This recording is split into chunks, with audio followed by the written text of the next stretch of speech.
You're listening to the Patriot Nation Podcast.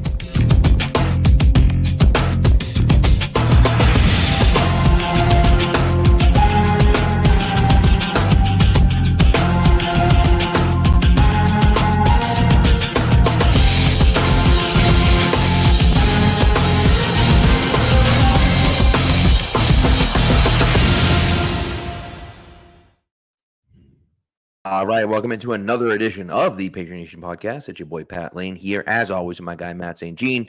And as always, this episode is brought to you by Prize Picks, the official daily fantasy sports app of CLNS Media.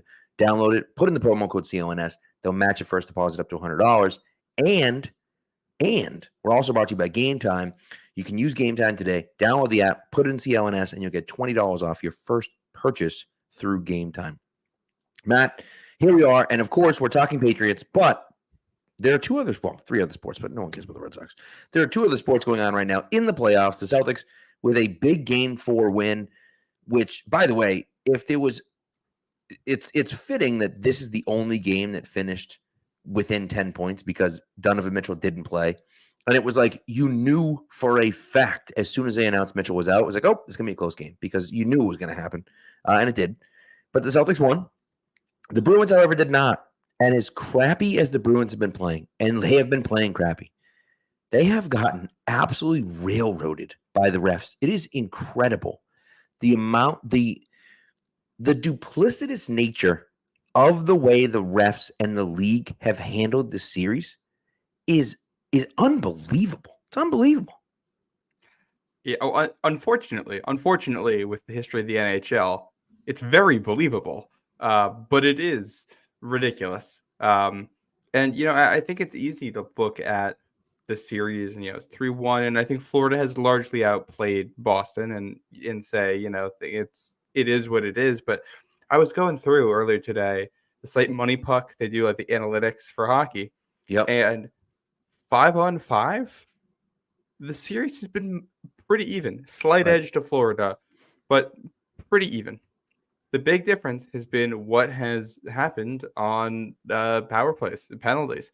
And the swinging moments of this series, it's Boston down 1-0, gets a rush, can't get a goal off of it, and then Lori comes back down the other end. You get a double minor for high sticking, which was legitimate. Florida scores 2 goals there. But later on in the game, you have first of all, in the PK, you're down Brad Marchand. Right. Or he was concussed playing through it. I don't remember what stage of the game they were at that point.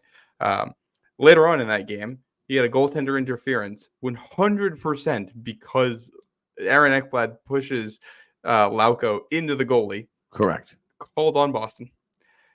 And then you find out in between the games, oh, that weird hit that Brad Marchand took. Like I think everybody kind of watched it. Or like, man, that's weird that Brad Marchand went down from that hit. Like, oh, my first thought is he must have been injured before. Right. Took a hit, hit him in a spot where he'd been injured before and made it a lot worse. And that's why he was hurting so bad. Then you find out after the fact, wow, it certainly looks a lot like we don't have a good angle on it, but it certainly looks a lot like he got sucker punched in the head by Sam Bennett. And then right before Game 4, we finally get the definitive angle that was withheld from the team, showing that is exactly what Sam Bennett did, punching the captain of the opposing team in the head, concussing him during a playoff series, knocking him out possibly for the rest of the series with no penalty, penalty in game, no fine, no suspension from the NHL. And then for that player to then score the game-tying goal in Game 4 on a power play that Florida shouldn't have had, because he cross-checked a player into the goalie and then scored, and then to have that reviewed and deemed legal is absolute insanity. And we're talking, we can talk about the Bruins blowing a 2-goal lead. They had to play 8 minutes shorthanded in the third period. That doesn't help you. Like there are a lot of issues with the Bruins game, and there's a lot that can be pointed out. That they had to play 8 minutes shorthanded in a single period, and at least 4 of those minutes, I think 2 of the calls there were probably legit, or at least within the realm of being legit. 2 of those minutes came from an interference call that just was not interference, and the other 2 came from the challenge on what was definitely goalie interference.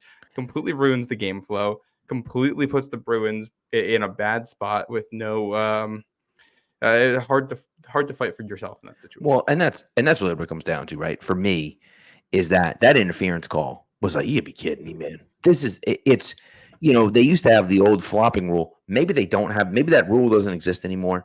They do embellishment. They called it in the series. I'm pretty sure, or in the Toronto one. That's what I mean. So like, hello, that's embellishment. Like the dude never even got touched, and he flailed onto the ground as if he had been shot by a sniper. And so the Bruins get a 2-minute minor. And then on that 2-minute minor, like you say, Sam Bennett checks Charlie Coyle from behind. It's a cross check from behind. It's a clear cross check from behind. Yeah.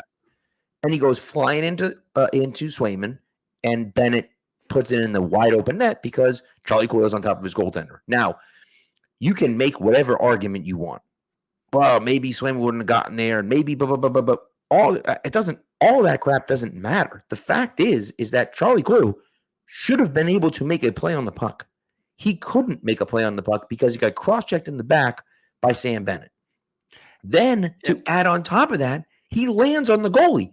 The goalie who maybe he never would have gotten over there, but he might have. You got to. When the rule doesn't say it's not goalie interference if he might not have saved it. If you hit the goalie at all, it's goalie interference. Like so the explanation. What's crazy to me is that the explanation. Everyone's looking at it like it doesn't make any sense. What the NHL Rules Committee says makes no sense. Well, he hit him clearly, but the contact wasn't enough to cause goal. He landed on top of the goalie. What are you talking about? Do you think that contact wasn't caused? Do you think that Charlie Coyle just dove into Swayman because why? Like a phantom hit or something? Like it's insane to me to think that wasn't intentional by Bennett to push him into Swayman. And listen, you can get away with it. And Florida's a better team. Florida's a better team than the Patriots anyway, than the Bruins anyways. I get that. They're a better team. So like they should probably win the series anyways. But that's why it feels worse when it's like you just giving it to them. Like they don't need your help. Well, and that's the frustrating part. And at that point in the game, it would have been, if this was called correctly, it's a 2-1 Boston lead in the third period and the Bruins have a power play. Right. And if the Panthers go on to win it from there, they go on to win it from there. It was Barkov who scored what ended up being the game winner. That was a sick goal. That was a great play. As a hockey fan, I'd love to be able to sit back and appreciate that. And you'd be like, you know what? Tip my cap. They made a great play. They deserve to win the game. Right. Can't do that. Right. And I think obviously, and the thing we haven't talked about in any of this is that they had to play this game without Brad Marchand. Like, obviously, there's the whole discipline to Sam Bennett. You're down your captain for the game. And I thought the team came out with great energy. Charlie McAvoy with that big hit early on, setting the tone. Pasta, giving a little punch after the whistle, which I liked, getting them into it, setting the tone early. But it was just the refs inserted themselves into the game in the third period when the Bruins had the lead and completely changed the tone of the rest of the game. That said, there's still hockey left. Right. The series has been relatively close when it's 5-on-5, and I wouldn't be shocked if the NHL steps in and the Bruins get a couple extra power plays in their favor Tuesday night. That just seems like something like that. Seems like the way the NHL would handle it is to be like, oh, we do realize we kind of messed this up. We're gonna call it a couple extra power plays. Like it's 100% something they would do. And the Bruins get this to Game 6 and get back to Boston. Anything can happen from that point. This is where the Bruins were against the Panthers last year. They were up 3-1 and they lost it from there. So I wouldn't hold my breath. I also think I wish Jim Montgomery had come out strong and said something because that to me is one of those things that I get it. You're going to get fined and whatever. Like it's unacceptable. It's unacceptable. Every single person that watched the game knew that was meant, except for Sportsnet, whoever the hell those people are. And I'm sure the Florida people were sitting there saying, it wasn't a penalty. I'm sure those guys are telling you it wasn't a penalty. But everyone in the world knew it was a no goal. And they were trying to justify it on the broadcast. The guy was like, well, maybe based on the rule, it has to be a penalty, which isn't true. But maybe it has to be a penalty, and you can't call a penalty after a review. And it's like, well, wait a second. If you can't call a penalty after a review, if that's the case, then what are we doing? So, Well, anyways, all right. It did feel like they were also incredibly confused, searching for literally any kind of explanation. I know. On the Montgomery thing, I will say I was a little annoyed that he didn't say more. I was reading a little bit. I got to read more into it. It sounds like a bunch of the coaches and owners and everybody before the season kind of got scolded by the commissioner, and we're told like we're upping the fines and the punishments for anybody who speaks out about officiating. So with that context, I actually kind of like the way Don Sweeney handled it today, basically being like, yeah, we're as confused as you are. Go take it up with the league. Right.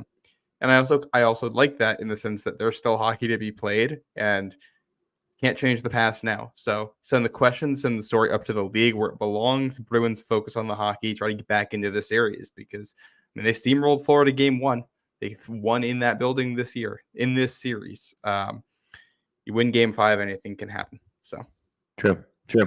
All right, let's get into Patriots. So the Patriots had rookie minicamp this week, and look, Drake May, worst quarterback pick of all time. The Patriots are supremely regretting their decision because Gerard Mayo said he has a lot to work on. I've never in my life heard a coach say about his rookie he has a lot to work on. Never heard it before. Have you ever heard that before? You ever heard anyone say that, Matt? Because honestly, if that's what the coach is saying in public, imagine what he's saying behind closed doors. If he's saying he has a lot to work on, what else could he possibly say? That must be the worst draft pick of all time. And the Patriots must be really regretting what they did. It's kind of astonishing to hear a coach comment on players needing to work on their games. That doesn't seem like his place at all. It's incredible. Tom Brady's the greatest player of all time. Tom Brady would come into training camp and Bill would be like, yeah, there's a lot of things we have to do. But, it's just, it's like, what are we talking about, man?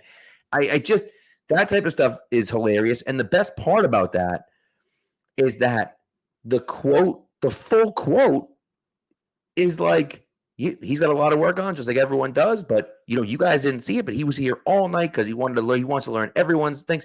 And so he's praising them at the same time.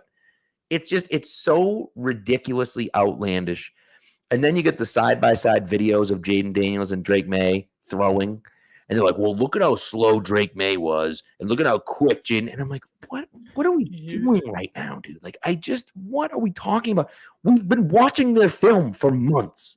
For months, we've been watching their film. Like, what the release looks like. It's not like he changed his release. It's so foolish. It's so foolish. How insecure do you have to be in the pick that your team made to be doing that kind of posting before a single before a single snap in pads? Anything, literally anything, right? Yeah, has happened. Really, really funny posting from some Washington fan that was comparing the what was it? The throwing times to get the ball out of Jaden Daniels on Drake May and 2 random clips from and then my favorite one was a different guy posted about the velocity of the throws, and it was like a 4-yard out for Drake May. The guy was like 7 yards away from him, and it was like a 15-yard comeback run. It's like, oh, you think Jaden Daniels maybe threw that one a little bit faster? I wonder why he threw that one a little bit faster. It's like, what are we talking about, man? It's just. Man, that type of stuff, I'm just like, just stop it. Like, just don't post stupid crap like that. Yeah. And like, we don't know. Good. But no, we don't know what the case is. And listen, Jamari says that May needs to speed up his release. I'm not saying he doesn't need to speed up his release. I'm not saying, but I'm also not saying, like, he's also not, it's not Tim Tebow out there. You know what I mean? Like, he's fine. Like, he's not, but he's a lot, he can grow, and he has a lot to grow. And that's the whole point. Right. And so it's not as though he's the fast release in the NFL, but it's not super slow either. Well, and if Drake May is going to be working on his throwing motion and trying to quicken up his release, that's probably not happening until next spring. This summer is going to be about learning the Patriots playbook and getting himself up to speed in the offense. And any mechanical stuff is probably going to happen on his own with a private coach in the offseason before his sophomore year.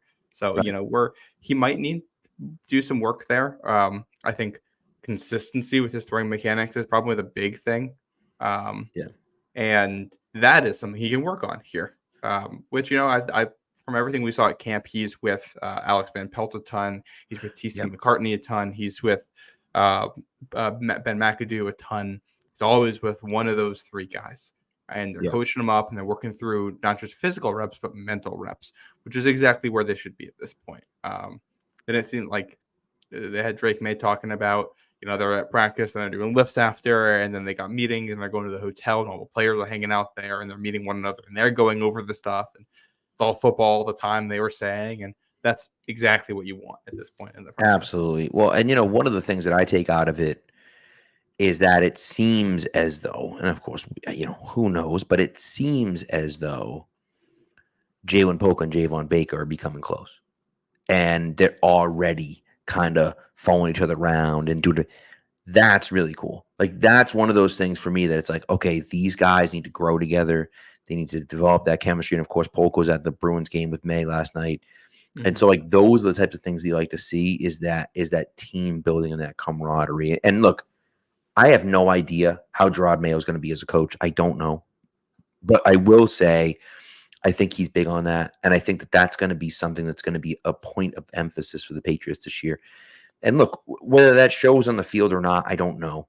But I just feel like if you have a team that really, really likes each other and really plays well together and plays for each other, then that can help. And especially a young team, I like the thought of that quite a bit. Well, and it's big for building chemistry and development and work ethic. I've talked about it before when you talk about Bill Belichick and Tom Brady in that era in New England. One of the big reasons that they were so good is because Tom Brady put in crazy extra amounts of work, often with his teammates, but just the fact that he was always in the building, he was always doing stuff, drives the other guys to do stuff. If that's the standard that these new rookies are setting, to always be in the building, to always be grinding, to always be, trying to improve, that you're setting that new culture. And it sounds like, that's what's coming from the top two. That's what's coming from Mayo. It's fun and they're all friends, and that's great. But it's clear that the emphasis here is on getting in the work together. Right. And that's how you improve. And obviously, it's not going to happen with all these players. I like this draft class. They're not all going to be stars. We're going to go into next offseason looking for needs, trying to fill some holes. And if you already have that culture in place, and you look at Houston this year, they're able to go out and add somebody like Stephon Diggs to the room in year 2 of a rookie quarterback. Why? Because with that coach and that quarterback, they feel very solid about where the locker room is, and they feel very confident in their culture. That's where you want to be in a year. Forget the on-field results, culture-wise. You want to know you got the quarterback, you got the coach, and they have built a room with the players where everybody is the best version of themselves. Yeah, no, I agree. And look, we'll see kind of how it goes, but I do think that they're working well together. And that's why it's like, I wouldn't count out Gerard Mayo just yet. I don't know. People are up and down on him. Someone mentions Coach Underwood. Taekwon Underwood, let me tell you something. That man, like, between the jacket and the hair and the visor, like, whew, that dude, man, it's awesome. It's awesome to see. I always like Taekwon anyways. And so for him to be back is cool. And so, I like the idea that he's there and he's bringing energy and what's his face is Hightower's bringing energy. Like, these guys, these guys are doing that. And so that's one of those things for me that's like, I like that aspect of it. Now, again, who knows, but I like that aspect of it. That they have kind of this young coaching staff now. Of course, they got some old veterans there too, but they got this young coaching staff that's kind of bonding with the players and going with the players, which I think is great. So, and I like it. There's obviously, I think, a little bit of hesitancy there on my front, just because they're all so young. But it's, like, there's some risk there because you got a lot of guys who are unproven as coaches. But also, if it pays off, you have an incredibly young coaching staff that relates very well to the players, which we've already seen. They're all guys who are very smart. So if this works, then you could lock in a really good coaching staff at a lot of positions for a long, long time. Right. And yeah, that's it's always cool to see some of these guys back in New England too. Oh, I yeah. mean, Dante Hightower is just so cool. Like you Yeah. can't not love Dante Hightower. I mean, I'm come on. glad he's around. You know, I wish he would unblock me on Twitter, but what are you gonna do? You know what I mean? So, but well, yeah. So apparently, someone thought we were serious about calling out Gerard Mayo for saying his players stink. Oh, that was all. I guess we didn't have our. I thought sarcasm. I had my sarcasm voice on. Maybe I didn't. I apologize Yeah. about that. But what are you gonna do? So I was imitating Plaxico Burress. I almost pulled out my gun and shot myself in the leg, but then I remembered I don't have a gun, and so that'd be difficult for me to do. But my first thought when I saw that is, why are we asking for Plaxico Burress's opinion on anything? Well, because it was like the Craig Carton show, and it's like a Jets show. So it's like it's a New York show. So why wouldn't you have whoever you want on? Because we're going to listen to the tax cheat and the guy who shot himself in the leg talk about the Patriots head coach. Like, what are we doing? Right. Yeah. 100%. Yeah. So, what are you gonna do? You got to. Hey, listen. As I said, I was saying to someone, they were like, well, "Who talks about this shit?" And I'm like, "It's May. Like, what do the people got to talk about? Like, who? Yeah. Like, you got to fill the time somehow. We're talking about things. You got to talk about something.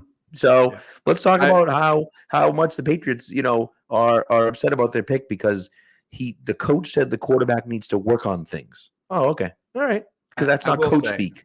I will say, I do hope Mayo can learn how to say nothing at all a little bit better over time, because it's going to come under scrutiny and people are going to come up with weird stories about this. And it's fine now when it's May. The last thing we want is it's like end of October and the team's 3-5 and somebody takes a quote out of context or something like that. Now it's a cycle during the week when you're trying to get ready for, a possible trip to London or whatever. Well, and that's a good point, because right now it doesn't matter. It's the off season. It makes no difference, right? And especially where the quote is the quote. Like, it's there. You can see what he said. But you're right. If you take something out of context there, and it's like it's the middle of the week and they're trying to get ready and there's a little bit of distraction. So, we'll see. So the one thing about rookie minicamp that I think is interesting is that they do sign some of these guys that they invite to rookie minicamp. And so they signed 4 of them. And Old Man Mob was talking about, oh boy, hold on. Oh, I thought I was going to sneeze. Old Man Mob was talking about one of the running backs, Terrell Jennings from Florida A&M, who, by the way, if you haven't seen it, Taylor Kyles posted a video of him, and he jumps over a tackler, and then as he jumps over a tackler, like lands and then jukes out another guy too, like as he lands. I have no idea how he did it. He's a little bit of a bigger back. I like the idea of him. They cut Keyshawn Vaughn, however you pronounce his name. Keyshawn Vaughn. He gone. They signed Ryan Johnson, who is from Youngstown State. They signed Jay Person from Chattanooga, and they also signed Jotham Russell, who is an international pathway player, who's a former rugby player, who, by the way, is 20 years old. And so has never really played football. But I love the idea of bringing in a guy like this. The Patriots have done things like this, where they did it with Jakob Johnson. The Eagles did it with what's his face, Jordan Mailata. And so it's like, take this guy in. He's super young. He's wicked raw. He's got tons of size and strength, and he's used to contact and stuff because he played rugby.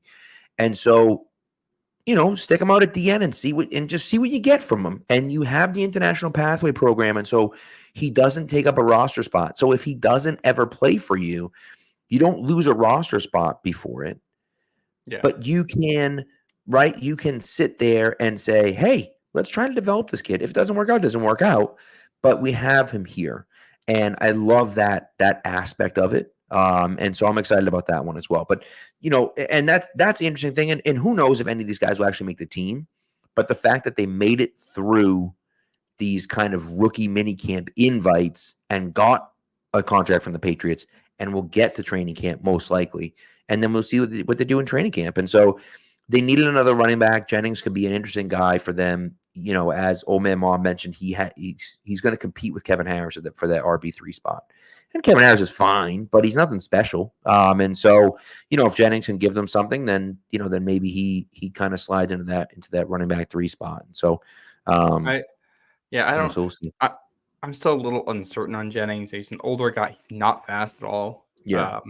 And I think running back is one of the easier spots for an undrafted free agent to make a team. I think I look at the depth chart, and my first thought is they need to add another veteran body. I'm a little surprised Keyshawn Vaughn got cut because he's shown some stuff with the Buccaneers the last couple of years. It wasn't great, but he has some history of production in the NFL.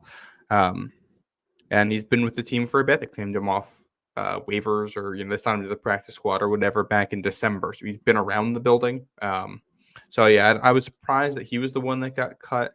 And we'll see what happens, with the other running back there, Jennings. 1,800 career yards in college, 24 touchdowns, played in 44 games, just 700 yards last year. It's not numbers that jump off the page. So we'll see how he is in camp. I think he's definitely on the outside looking in, and we'll see how many running backs they decide to keep. But Jonathan Russell is definitely the name that I'm watching here, just because of the age and athleticism. And, he played rugby. This dude can tackle. That he can play in space, and he's moldable. So I think ideally he's probably a guy you keep and stash for a year on your practice squad and then see what happens after that. I'm also I'm interested in Johnson. I don't know much about him, but he's older, he's experienced, and he's played guard and tackle in his college career. Started 13 games at Youngstown State last year at guard. They need depth at guard, and they're going to have a lot of bodies fighting there. I think he's going to have a real hard time jumping some players. But if they don't like what they're seeing from Antonio Mafi, Jake Andrews, if we'll see what happens with Cole Strange and City So, and they signed a couple of veterans on the inside, including Michael Jordan, and they had another undrafted free agent already. I think Charles Turner at center. So a lot of bodies there. But that's an I think guard, interior offensive line is another spot as an undrafted free agent where you can absolutely make a team. 100%. And I think, so we'll see. But I'm interested to kind of see where it goes with those guys. And again, he's 6'4", 240, at 20 years old. And so I'm on board with that. And then, like you say, the offensive lineman, the linebacker, we'll kind of see where how that plays out. But again, hey, they got invites to rookie minicamp and then they got a contract. So that's great. Yeah, good for them. Make a little bit of money here.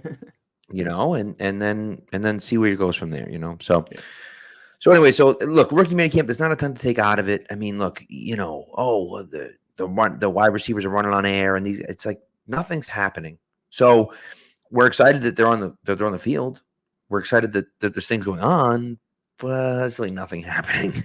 So it's like, I mean, hey, it's cool that there's something going on, but there's really nothing going on, in my opinion.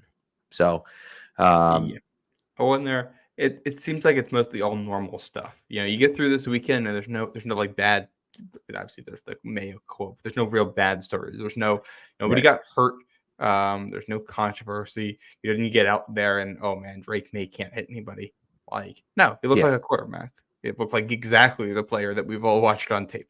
So It's nice to, confirm your priors there. And thought Polk and Baker looked good from the limited opportunities we saw. What I liked? Caden Wallace. First of all, I really like listening to him speak. He's got a great voice, and he's a very confident speaker. So I like that.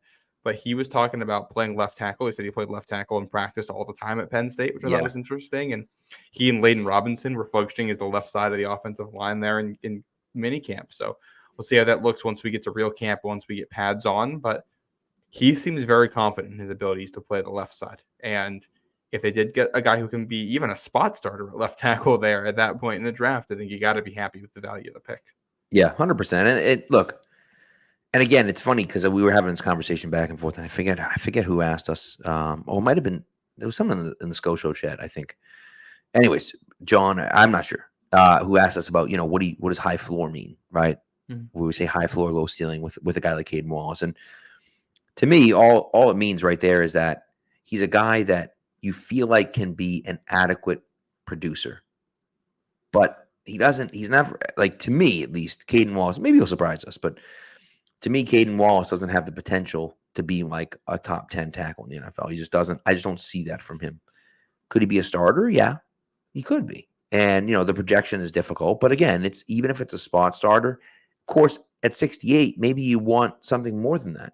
But those guys were already gone. And the Patriots tried to move up in the first round. Allegedly, they were trying to move up for a wide receiver, not a tackle. But either way, it could have been a situation where they tried to move up for those guys and couldn't get any, right? And so then they went with their highest tackle on the board and, and felt that, those guys might be better. So, look, you can take shots. Amarius Mims is an example of a guy, right? And Amarius Mims obviously went very early in the draft, but you're just taking a shot at athleticism, right? Can we mold that guy into a player? Because the physical tools are there. We don't know if everything else is there. And so Caden Wallace, to me, isn't that guy. He's a guy that was a decent starter at Penn State. I feel like he has skills that can translate to the NFL. He's never going to be a star in the NFL, in my opinion, but he's a guy that could be a consistent role player for you. And I feel like, yeah, of course, he could be terrible and suck and never play, but I think the likelihood of that happening isn't very high. I think that he's a competent player. I just don't know if he'll ever be a great player. And that's when we say things like high floor, that's what I'm talking about. Yeah. Yep. Another note from minicamp, Jaheim Bell apparently had the catch of the day when what they were able to watch, tracking a ball from Drake May over his head. Shoulder. Which, yeah, it was a nice catch. Yeah, which he's another guy who's very much like he's raw, despite playing a lot. He's a very good athlete, kind of not sure where he fits in an NFL offense type of guy. He's the kind of guy where if you can find ways to get the ball in his hands, I think you're going to be happy with the results. Exactly. Getting there can be difficult. So if he can be a guy who can catch the ball over his shoulder down the field regularly for you, a seam player, a big slot type guy, yes, that could be very helpful. I agree. So, yep. So that's mini camp. I just don't feel like there's a ton more to talk about with mini camp. So, of course, we'll kind of be keeping an eye on what's going on. I'm sure that the guys will probably stick around, especially the rookies. I'm sure will stick around the area and continue to work out and continue to study and continue to do things. So, so we'll see. And then of course we're only 2 months away from training camp. So we're getting there. We're getting there, boys and girls. And so we got to hold off a little bit, but we're almost there. So. Anyways, all right, so let's take a break. We'll come back. We're going to talk about tonight the top 3 and the bottom 3. We're going to do this. It's going to be a 2-week series. Top 3 and bottom 3 off seasons. So not draft, but off seasons in total. I think we disagree here a little bit, which is good. The top 3 and bottom 3 off seasons of teams in the AFC this week, and then next week we'll see teams in the NFC. So we'll take a break, and then we'll be right back to talk about that. Prize Picks has something for every sports fan, from basketball, baseball, and hockey to League of Legends and everything in between. You can pick LeBron, Aaron Judge, Connor McDavid, and Jude Bellingham all in the same entry. Prize Picks even offers injury insurance so that your entries stay in play even if one of your players gets injured. For basketball games, if you have a player who exits the game in the first half and does not return in the second, Prize Picks will have your back and not count that as a loss. Now this week, I'm actually going with Aaron Judge, Rafael Devers, and Bobby Witt Jr. to have over 1.5 total bases, and I'm going with Kevin Durant for more than 28 points and Nikola Jokic with more than 10 rebounds. Download the app today and use the code CLNS for a first deposit match up to $100. Again, if you download the app today and put in the code CLNS, they will match your first deposit up to $100. Prize Picks. Pick more, pick less. It's that easy.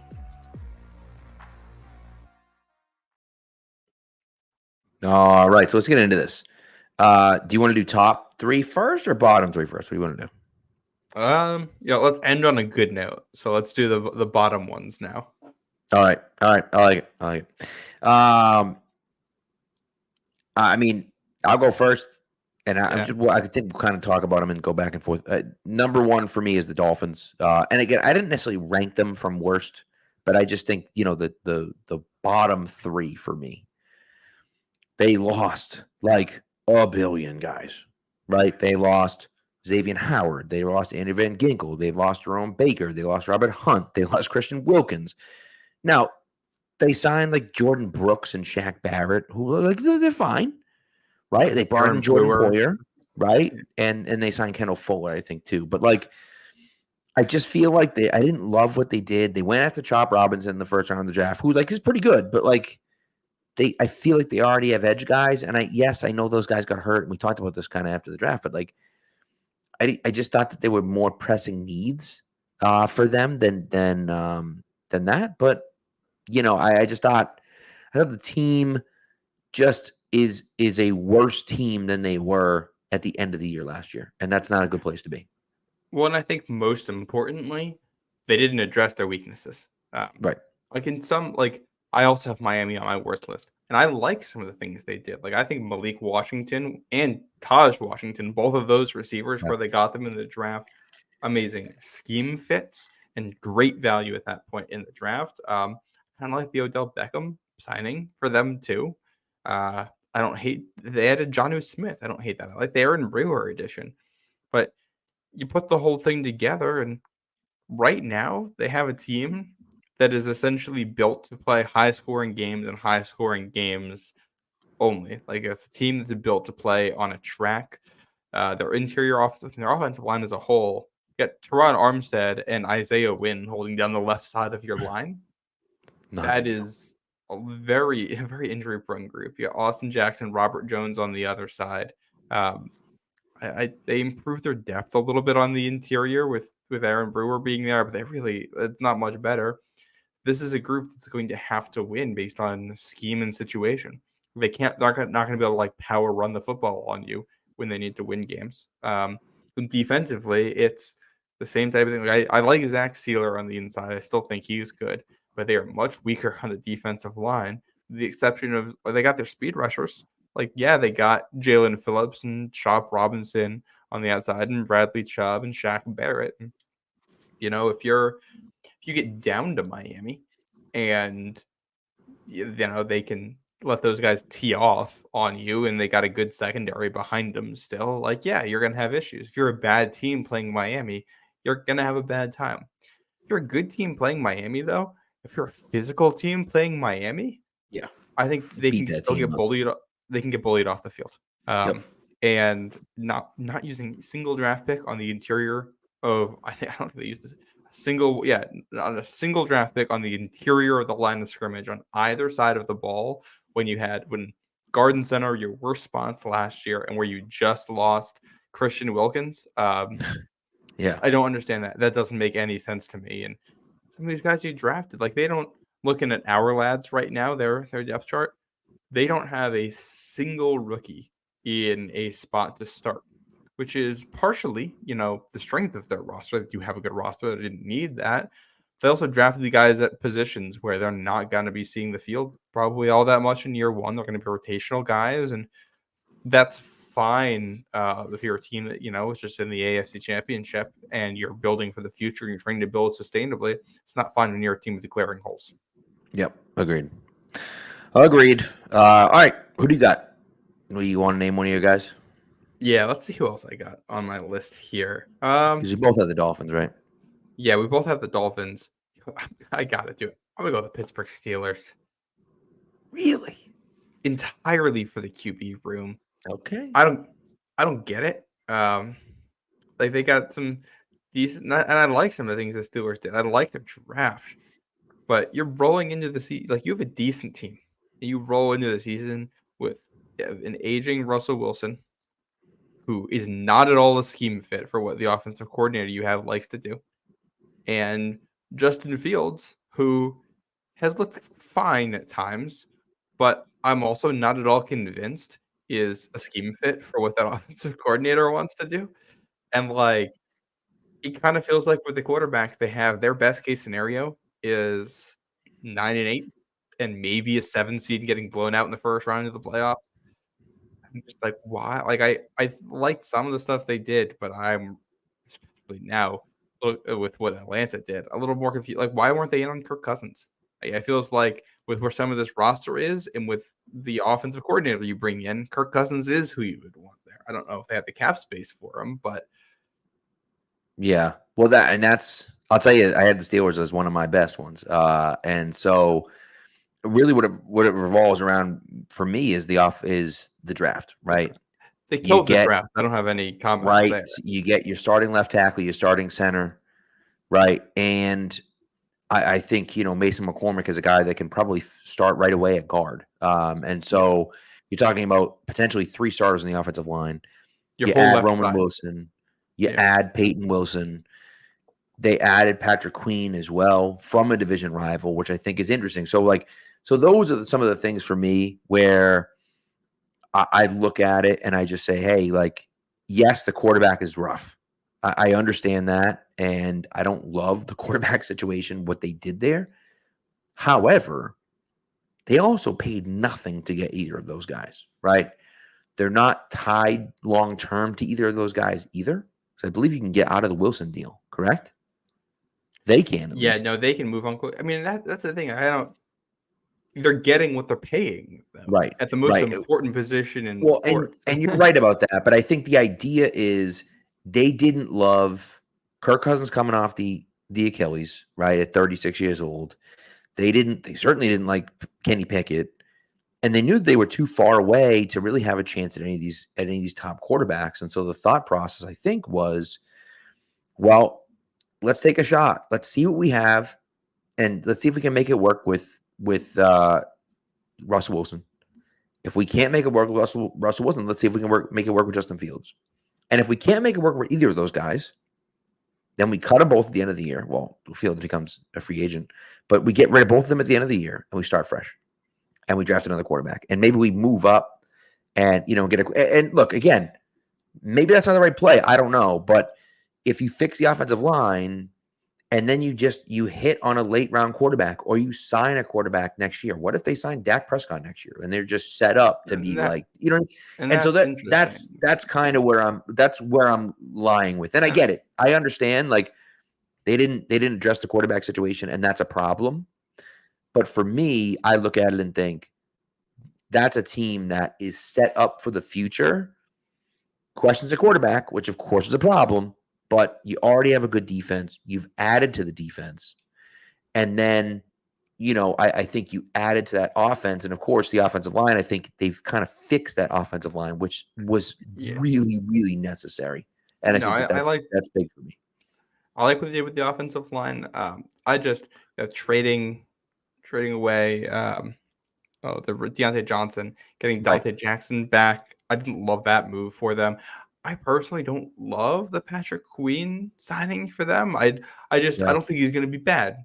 I'm just not sure he's going to be as good as they think he's going to be for them. And they got a lot of good bones on this team, but they're also entering a season with either Van Jefferson or Scotty Miller or Calvin Austin or Quez Watkins, or probably all of them, playing a significant role for them at wide receiver this year, and really no answers in the quarterback room. Yeah, not ideal. Not ideal. You're right Yeah, about that. and that's Not what ideal. And I'm also not a huge Arthur Smith fan, so I also didn't love that was the well, offensive coordinator they ended up. I will say, I think he fits. I think Arthur Smith is good at making a mediocre group look competent and like being able to put some of those players to succeed. It's just that sometimes I think he gets a little bit too creative when he just has good players who can win matchups for him. right. I agree with you. So And this is by my the way, and so Ray points out that Cousins is way better than Russell Wilson. And I agree with that, by the way. I just think that they looked at it and said, we can get, him for free as opposed to paying $100 million guaranteed for Kirk Cousins. And yeah. that was the They thought should. process, I think. I think And to me so it's also with where TJ Watt, Cam Hayward, Minka Fitzpatrick are in their careers. I think I would have preferred a little bit more aggression at the quarterback I can position see if that. that was. I don't blame you. I don't blame you. Yeah. So, all right. My second pick is the Cleveland Browns. Cleveland Browns, they just didn't do anything. They didn't have a first or second round pick. I took them in the show draft, and I was like just sitting around. Well, maybe they had a second round. Did they have a second round pick? I think their first pick was in the 50s. I think. I can't remember. Man, I'm already losing it with the draft. But either way, it's like, dude, the Yeah. Browns they had nothing. They didn't do anything flashy. They traded for Jerry Jeudy, who stinks. They still have Deshaun Watson, who looked awful last year. They did nothing. They did nothing. And Ray, it is for worst offseason. They did nothing. And so they added James Winston and Tyler Huntley. So they got that going for them. But like I didn't understand the thought process behind that. And that was the thought process for me looking at this. And I looked at it and just said, like, what? I don't know. I didn't get it. Well, and their big offseason move really is firing Alex Van Pelt and bringing in a new offensive coordinator. Their entire offseason revolves around making the Deshaun Watson thing work. So that's what they're trying to do. And I don't think it's going to, but they kind of have to. Like, they've backed themselves into this corner, and they don't have any outs for at least another year here. So kind of just have to try and see if you can make it work. The Browns, it's funny because we never got the chance, but the Browns to me were a team where I think I would have been interested in taking Bo Nix if he's on the board when they pick in the second round, because you don't, or Michael Penix if he's there, because you're like, all right, you can take a cheaper investment as a fail-safe in case whatever happens with Deshaun Watson. Instead, both of those guys are gone in the first 12 picks. You never have a chance. Right. But by the way, so their draft picks this year, Mike Hall Jr. from Ohio State, who I loved. So that's a great. Yeah, I like tackle. A lot. I liked him a lot. Zach Zinter, guard from Michigan, who tore his ACL, right? Tore his ACL last year. So he broke a bone. I don't remember. It was in the Ohio State did something. Game. I remember that. I remember the injury, and then they drafted Damari Thrash in the 5th round. And so I like Thrash. Fine. Yeah. But to me, it's not. It doesn't move the needle for me. Mike Hall might. No. But it doesn't move the needle for me in any of those spots, and so I just felt like I didn't love it. They're the same team that they were last. Here's the thing I will say, I like Ken Dorsey as an offensive coordinator. I'm gonna go with one of. I had 2 different teams for my last spot here, and I think I know who your other team is. So I'm gonna pick my other one because we could talk about Ken Dorsey and offensive coordinators when we get back to your team. My pick here for worst, and this is going to sound weird because I actually liked a lot of the individual moves they made. It's the Las Vegas Raiders for one reason and one reason only. You hired Tom Telesco as your GM, a guy who has been one of the worst GMs. You get to watch draft Justin Herbert and then entirely squander a team around him. The Raiders got a front row seat for that show in LA the last couple of years to watch them completely squander a great quarterback, and said, yes, please, we'll take that. I don't understand. And I think the Raiders actually did. I liked a lot of their draft moves. I'm 50-50 on the coach. I liked a lot of what he did at the end of last season. Mm-hmm. I just can't tell how much of what happened last year for the Raiders was the post-McDaniels bump and how much of it was, actually having a good coach. I liked that they set up the team so that in theory they can drop in a quarterback next year and be in a decent spot. But I don't know. You're in a division with Patrick Mahomes and Justin Herbert and Andy Reid and Jim Harbaugh, and you're going to settle for a retread like Tom Telesco at GM. Like, I feel like you got to be aggressive. You got to do something different if you're in that spot.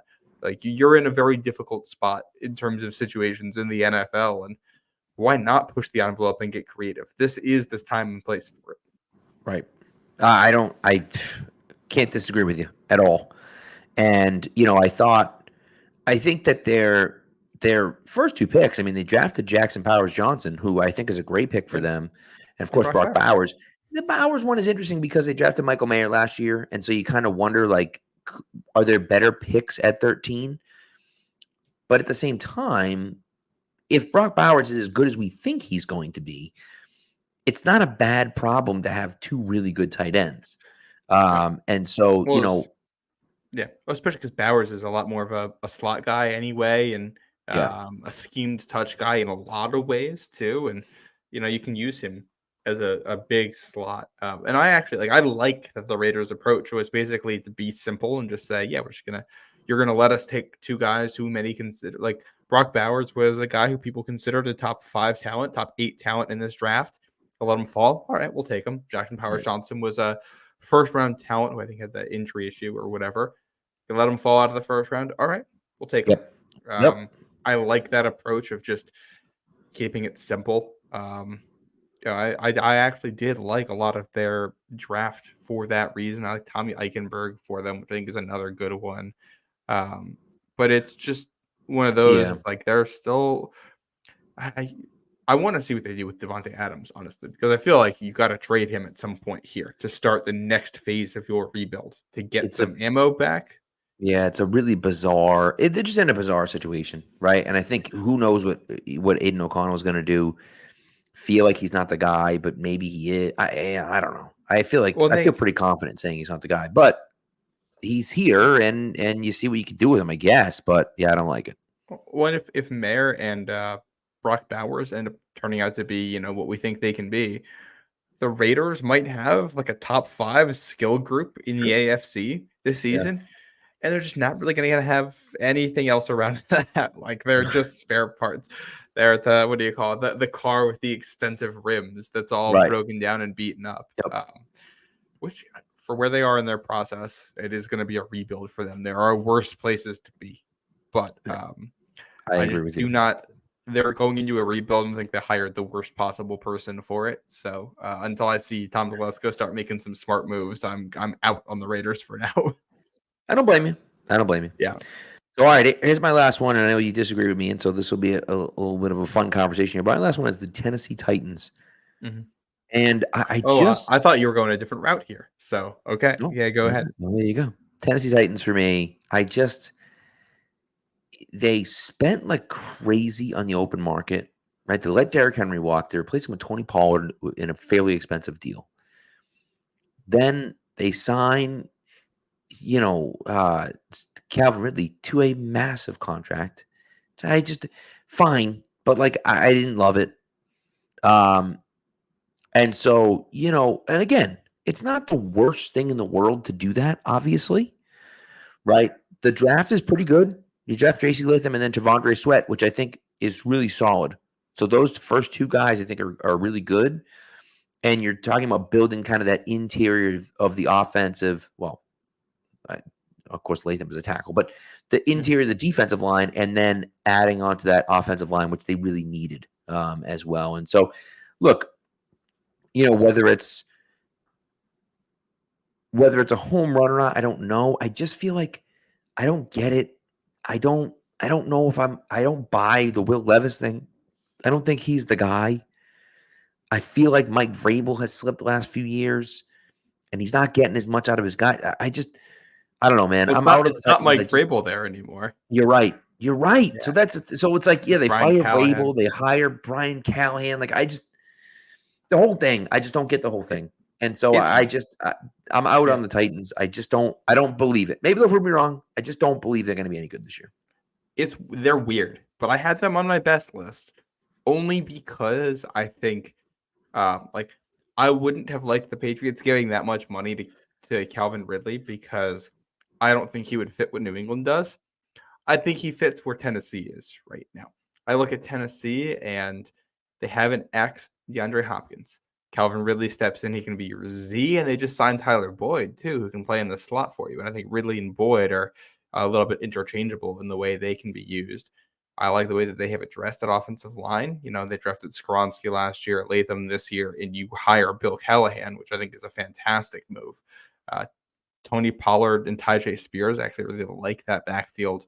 Um, Tight end, Chico Conquo, we'll see what we get out of him. I don't love the tight end room, but if the offensive line holds up and can be a top half of the league group, Yeah. that's a really good position to develop a young QB. And I think the Titans are at a spot where they saw glimpses from Will Levis and they're trying to figure out what they're going to get from him.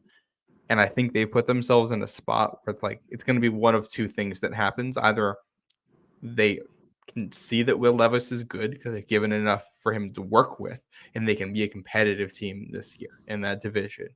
Or you're going to find out pretty quickly that Will Levis is not the guy, and you already have a good infrastructure in place for the next guy that you end up drafting. So I like it on that front. Defensively, yeah, Devontae Set. We'll see what he ends up being in the NFL. I think they're going to be stout. I think they're going to be tough to play. And they added, they traded for L'Jarius Sneed, which I thought was really interesting. It seemed like they were very much like, we think we have built an infrastructure and we're going to go get guys and see what we can turn this team into. Like they added, when it comes to adding veterans in an offseason, you had Sneed, you had Calvin Ridley, you had Tony Pollard, you add Tyler Boyd. I think that's really good. I like that. I think that makes you better. So with just the sheer amount of talent added to this team too, I felt like I couldn't have them off of my best list. Yeah, and listen, I don't blame you for that. I feel like that definitely makes sense. Mm-hmm. They also paid L'Jarius Sneed a ton of money as well. So, and look, Yes. again, it's just money. You get the salary cap, and the salary cap's way up this year, and so I understand all that. I just feel like, that I don't love the direction they're heading in. So that's all. So, but Yeah, I think your points are noted, and I think you're not wrong about that. And I don't blame you for necessarily having them in the top three. I just feel like I didn't get what they were doing. And they're just kind of, I almost feel like they're like, it's like Madden and you just throwing money at people. Yeah. And I just don't know if that works. When I think there's also a world here where it, to a degree, ends up looking like, I don't know, like the 2022 Patriots, where the quarterback play isn't that great and the team's inconsistent. And you got a lot of veterans who are fine, but making more money than they should be, and a defense that's good.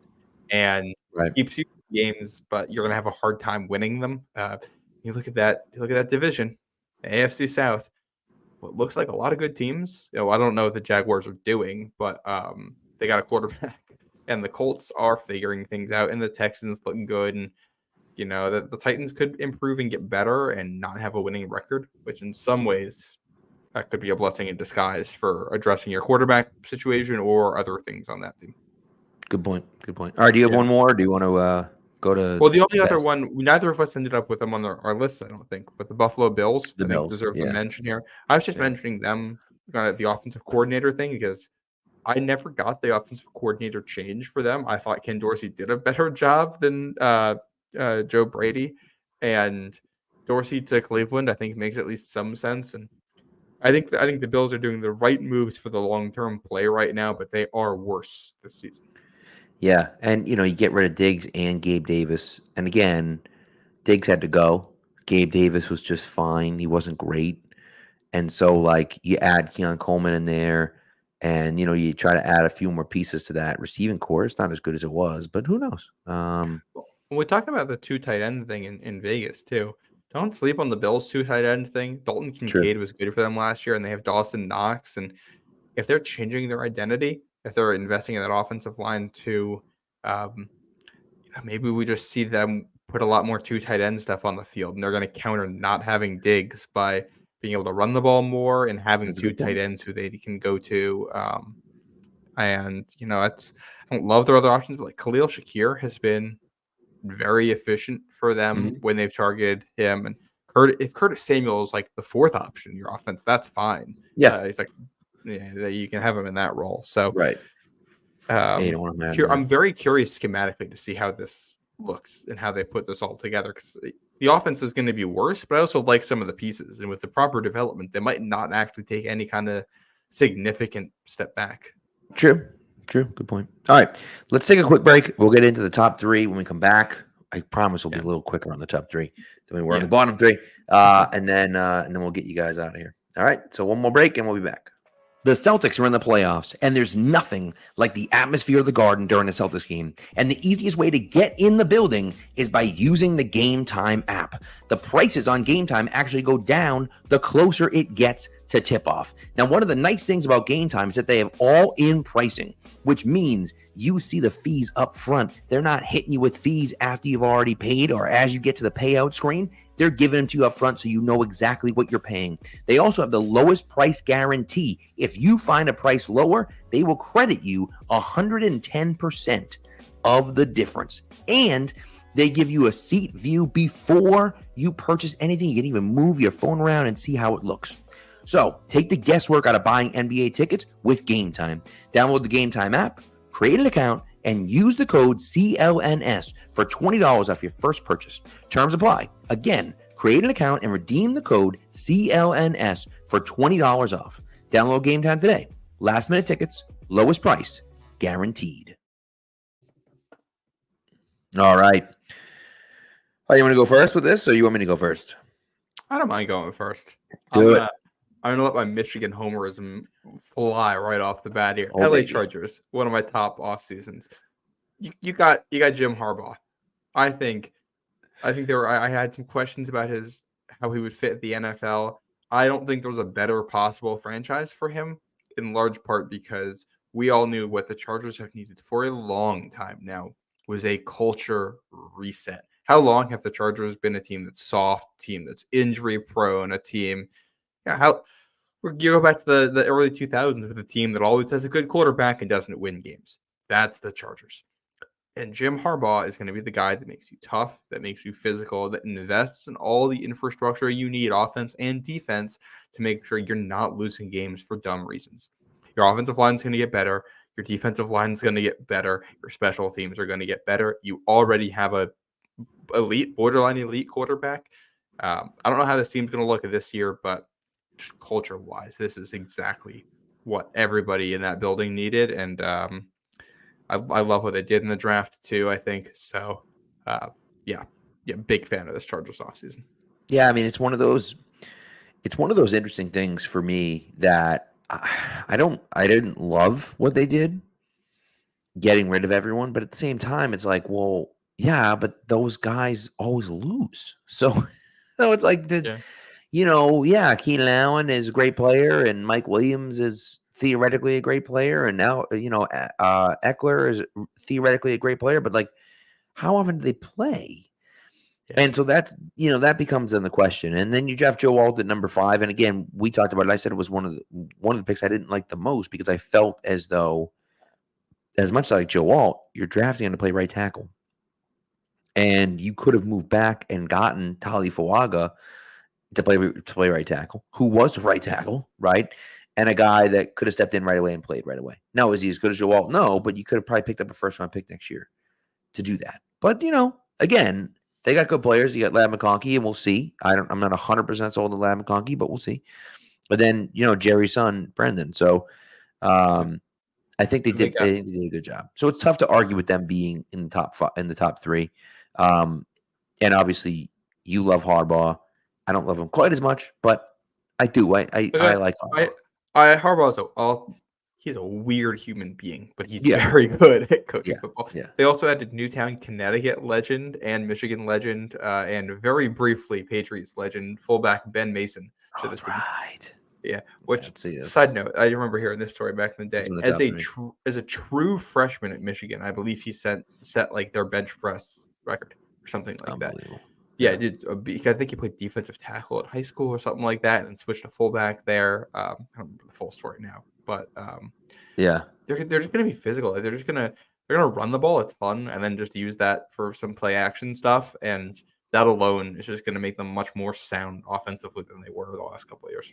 Yep, agreed. By the way, Blorp has jumped into the wrong chat. The Sexiest Patriots podcast. This is not us. It's all Pat. Yeah, that's it. That's what people think of when they see me. So, all right. One of my top ones is the Houston Texans. I just feel like the Texans crushed it this year.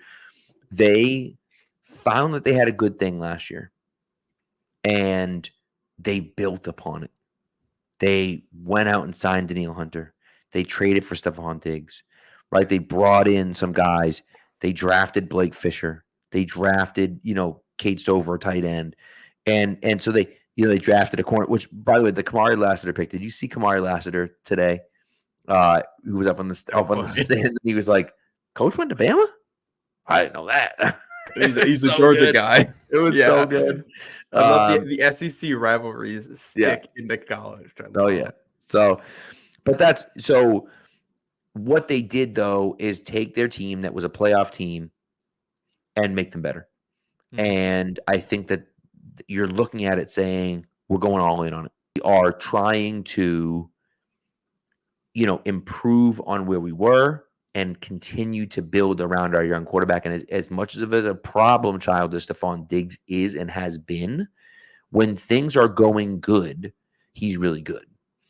And so why not bring him in and and try to be that guy to kind of push you over the top offensively. And so I love what they did, and they brought in Joe Mixon too, and got rid of Devin Singletary and brought in Joe Mixon, and we'll see how much Joe Mixon has left in the tank. But I do like, I really, really do like what they did, and I feel like they've set themselves up to be successful. And in an AFC South that just isn't that strong. I think that they've really set themselves up to, to kind of rule that division for the next few years. Yeah, I'm 100% agreed. I don't have a whole lot to add to what you said, but they were also in my top 3 here. They take advantage of the fact that you got a rookie quarterback. You find ways to invest that money around him. I thought they handled that perfectly. I think they took acceptable risks. They drafted Blake Fisher, which I like for them. Bringing in Stephon Diggs, which I like for them. They just added Ben Skoranek, actually, in a trade. The slot receiver / fullback from the Rams. Yes. Yep. Who's a fun player to watch. The Danielle Hunter swap out for it didn't end up being a trade, but it was essentially a swap there where Danielle Hunter came to Houston for more money, and the guy, I'm totally forgetting his name, went to Minnesota for a little bit less money. This guy gave New England problems when we played them too. 52 on their defensive front. Can't remember his name. But yeah. But no, I thought they handled this offseason exactly how a team in their position should have handled it. Jonathan Grenard. Yeah. Right. Thank you. That's who it was that they lost. But they swapped him out for what they clearly think is a better player. They're willing to pay more money in, and they took all the right risks. Yep. All right. How about you? My last one, we both had the Texans. My last one was the Titans. So I'm out of my top 3. Done. All right, I got 2 more. I have 2 more in my top 3. I had the Steelers as a fringe top 3, but they weren't actually in my top 3. Second for me is the Bengals. I think that the Bengals really, really did a nice job of kind of building around what they already have. And then what they did we don't know what's going to happen with T. Higgins. We don't really know what's going to happen with Trey Hendrickson either. But you're competing right now. And so the idea is just hold on to those guys. Just don't let them go for nothing, right? And so I think that was smart of them to do. They hold on to those guys. They draft Amarius Mims, which I love. You bring in a few defensive guys, Sheldon Rankins and Geno Stone, and then they drafted Jermaine Burton. And Jermaine Burton, look, he's been a problem child everywhere he goes. You let Tyler Boyd walk, but you have Higgins and Chase. If you can get this kid's head screwed on straight, you're talking about a home run draft pick in the 3rd round. A home run draft pick in the 3rd round. And to me, that should excite you if you're a Bengals fan. Now, again, I mean, whatever, but to me, that's an exciting pick for them, where you look at it and think he could have some real impact. And of course, then they draft Chris Jenkins, your guy from Michigan as well, adding on to the defensive line, to team up with Sheldon Rankins there. So I just think what they're trying to do was smart. And Eric All, too, who could be a guy that, he's an Iowa tight end. I mean, you never know, right? Those Iowa tight ends, they come into the league and they end up doing well. So he may not work out, but he certainly might. So it is funny to me that he gets the label Iowa tight end when he played almost his entire career at Michigan. Hey, listen, but he gets lumped in with the other ones. That's right. He just got that Iowa. He sprinkled that Iowa fairy dust on him. You know what I mean? Yeah. I like the Bengals. My only issue with them is that I think there's a lot of risk in it. You draft a tackle who's very boom bust. You draft a wide receiver who's a boom bust. They still really haven't resolved the T. Higgins situation. Right. And I don't know. Some of the quotes from Joe Burrow coming out about where he's at in his rehab process are a wee bit concerning, talking about where his hand is.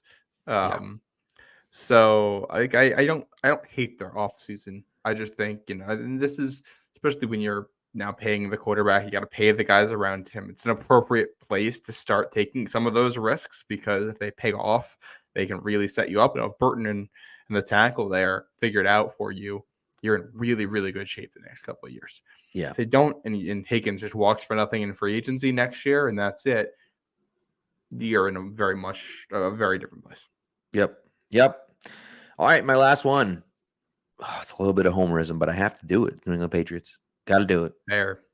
And look, it's not because the Patriots are going to be a playoff team this year. It's not, right? But the thing about what the Patriots did is that they kept all of their young, good players. They made it a priority to bring back the guys that were playing well and that were keeping them at least afloat.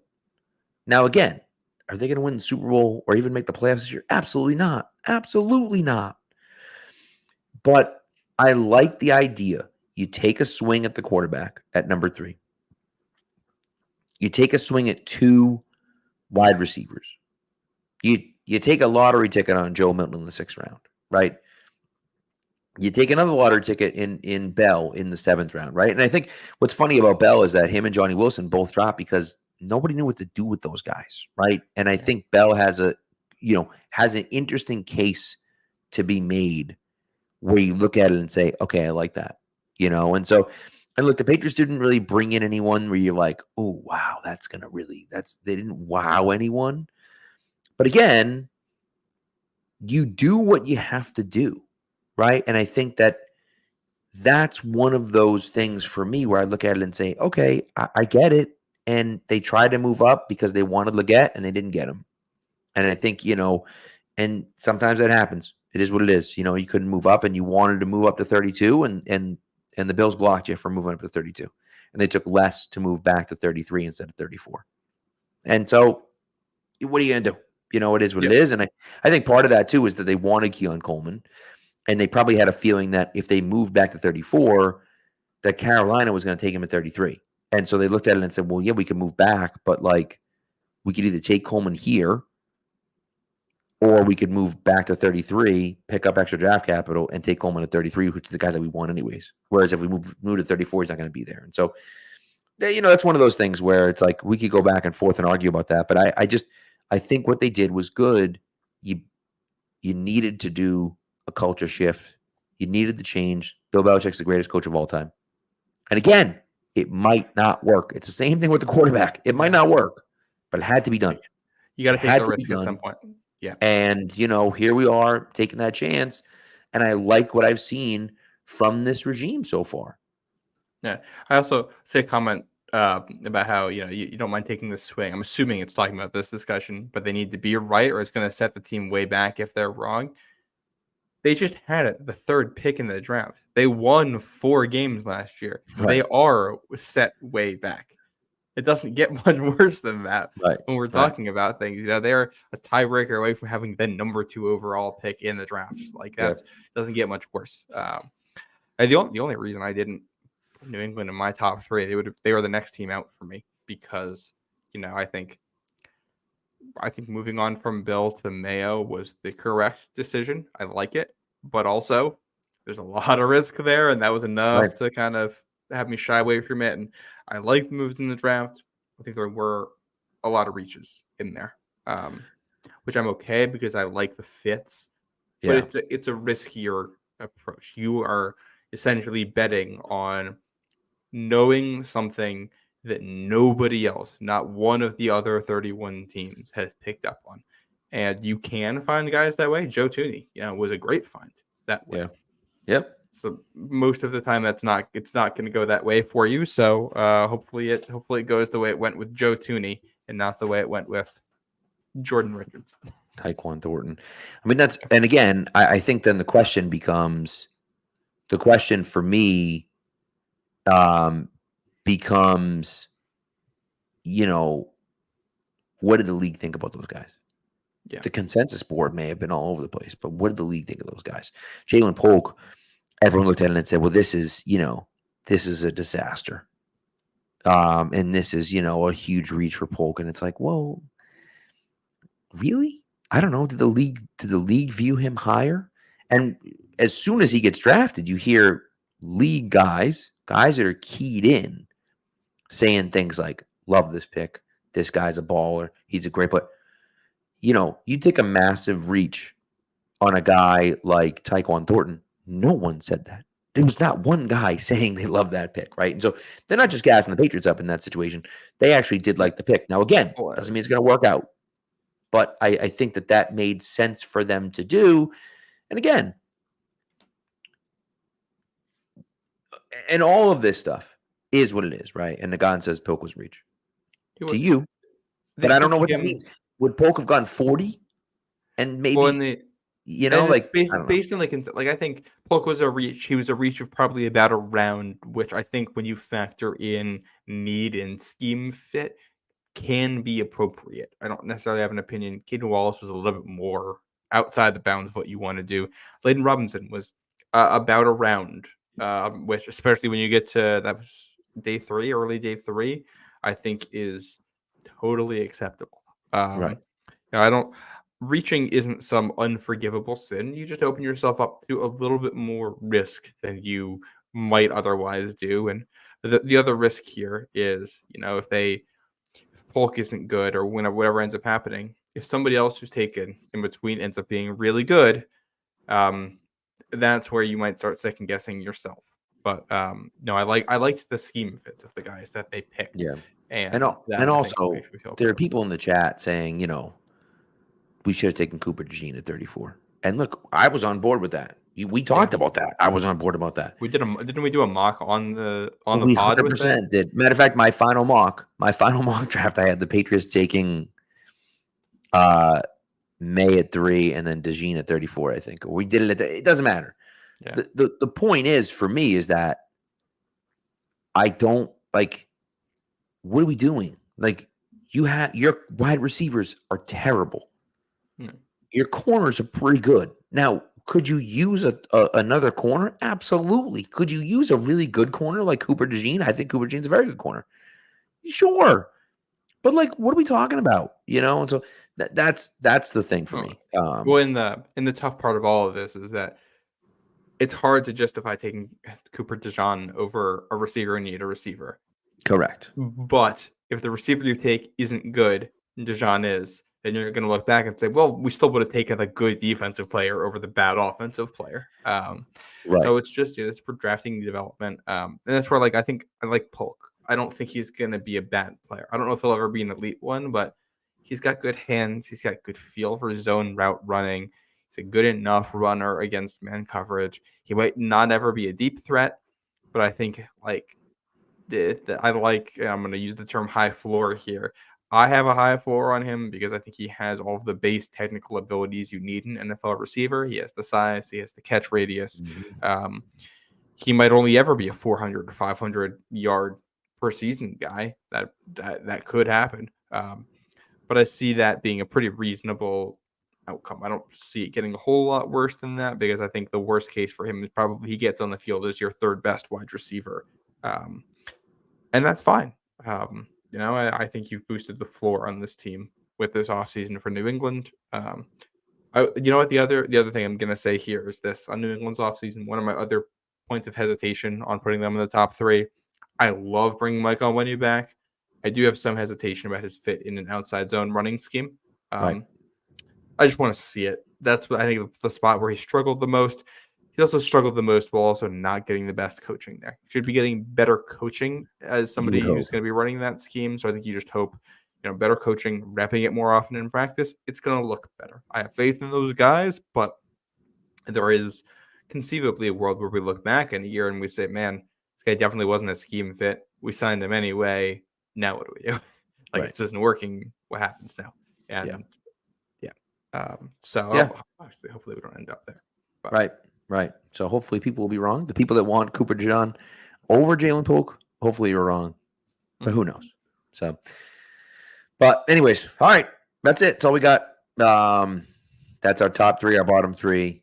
We had some agreements, we had some disagreements, but that's okay. I don't know what your question was, old man mob. What did you say?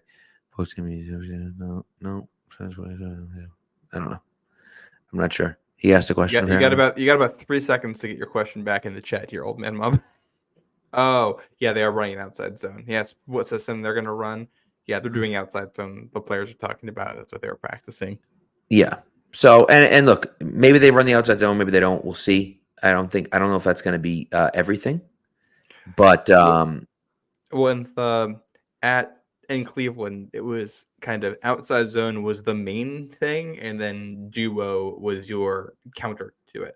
Right. So for those who don't know what they are, offseason is a good time to explain. Outside zone means that you're trying to run plays outside towards where the tackle is, and all the offensive linemen are going to block in the same direction, but they kind of they let the defender decide if he wants to go inside or outside of where they are, and they try to make the defender stick to that direction. And if you do that, ideally a hole will open up somewhere. You just don't know where it's going to be because somebody's going to, go where they shouldn't go, and there's going to be a hole. And the running back basically has to be patient, wait for the hole to open up, and then hit it with a lot of speed. Ramondre Stevenson has experience with it. Cole Strange was a really good outside guy. And then duo is something that's used as a counter punch off of it. Duo means that you're going to have a pair of double team blocks on the inside of your offensive line. And what that means is when you go outside zone, a lot of the way defenses will counter that is to bring a lot of guys onto the line of scrimmage and be super aggressive and penetrate so that those holes shrink and you can get to the running back while he's trying to be patient and look for something. But when you do that and you're trying to play that aggressively, it also means you're not going to have as many like linebackers back. So if you can have some double teams on defensive tackles right in the middle of the line, you can create holes there and have a ton of room at the second level. And that's what the Browns did last year. And it was very effective. And they mixed in some other stuff. Every team runs everything. Right. But it's not just the Browns, like the Rams, a team that has been known for this. The 49ers, a team that has been known for outside zone, have been going back to more power blocking schemes because defenses have gotten a little bit smaller and more aggressive with a focus on penetrating. And now they have this counter punch that works really well against it. Yeah. I mean, listen, if my dad hasn't fallen asleep and is still listening, he knows how I feel about the stretch play. Drives me flipping crazy. And so it's going to take some getting used to if they're running outside zone, especially if they're, not coached up right on it like they weren't a few years ago. So, but I'm going to trust in what they're doing. I'm going to trust in what they're doing. When it works, it looks so good. Like, if you're a Patriots fan, you want to think outside zone, think back to that like Broncos game on Sunday Night Football in the snow when Brock Osweiler was playing for them back in 2015, and New England's defense just couldn't stop C.J. Anderson all night long. That was all those stretch zone runs, and we didn't have an answer for it. And that's why that I still remember that game-winning run in overtime, the only snow game we ever lost. Oh God! Yeah, that was horrifying. Yeah, horrifying. Shout out Chris Harper. Oh God, no! Do not shout out Chris Harper. Thank you very much. But yeah. Anyways, also, TD asked about Joe Milton. We talked about this already, but Joe Milton, I called him a lottery ticket earlier. That's what he is. He's a lottery ticket. I mean, like the guy's got an outrageous arm, great athleticism, has absolutely no idea where the ball's going. I don't know if he can actually play quarterback in the NFL, but if he could ever figure it out, holy crap. So why not take a shot in the sixth round? Might have the biggest arm in the NFL when he comes into the league, and he's not a good deep thrower because he doesn't know where it's going. Right. Right. So he's a good runner too. He's physical, good athlete. Yeah. So to me, it's you take a shot because why not? Especially that late in the draft. And if it doesn't work out, it doesn't work out. Who cares? It's a late 6th round pick. It makes no difference. But if it does work out, then you're talking about a guy that could be, a really, really good quarterback in the NFL, which is great for you if Drake May doesn't work out. It's still great for you if Drake May does work out. And so, either way is fine. So, but anyways, all right. That's it. That's all we got. Yeah. We're getting out of here. It's late. So And we're gonna recap the schedule on we Thursday. are, yeah. The schedule comes out Wednesday, so we'll be back on Thursday, recapping the schedule. Most likely Thursday, I would think. I don't know about. I feel like Wednesday night. Well, we'll figure it out. Celtics are on Wednesday night. I feel like no Boston sports Thursday night. It's a normal Yeah, slot. I feel think it like makes that's- sense. And Yeah. we don't need to do an instant reaction on the schedule or anything like that. Give everyone a day to digest what's going on, and then we'll go from there. So. It does sound like what do you call it? Patriots are opening the season on the road, which I'm not shocked about. Sounds like it, which is nice because my sister planned my goddaughter's christening for that weekend. So yeah, it's the only weekend she can get. It also sounds like there have been rumors about them going to London. I don't know 7 allegedly, but that has since been pulled. I'm forgetting the name. I always forget his name. Ben Peltzford. Yeah. He had said that earlier, but he actually pulled that back right as we started this show. So what's interesting is that Babs on the mic there released like what he. Now the thing is that I don't know if he's getting actual intel or probably not. I kind of feel like that's not the case, right? And he just kind of said, "Hey, this is what I'm thinking," but I'm curious about that. So yeah. And then so we'll see. Yeah, it should be a what do you call it? I'm excited to see where some of these games end up. I'll throw this out there. I think my guess is they're gonna open the season at home against Seattle week 2. Only based on the fact that we typically play NFC teams early in the year, and based on a couple Twitter accounts that like track all the rumors, and according to them, Seattle's on the road weeks 2 and 4.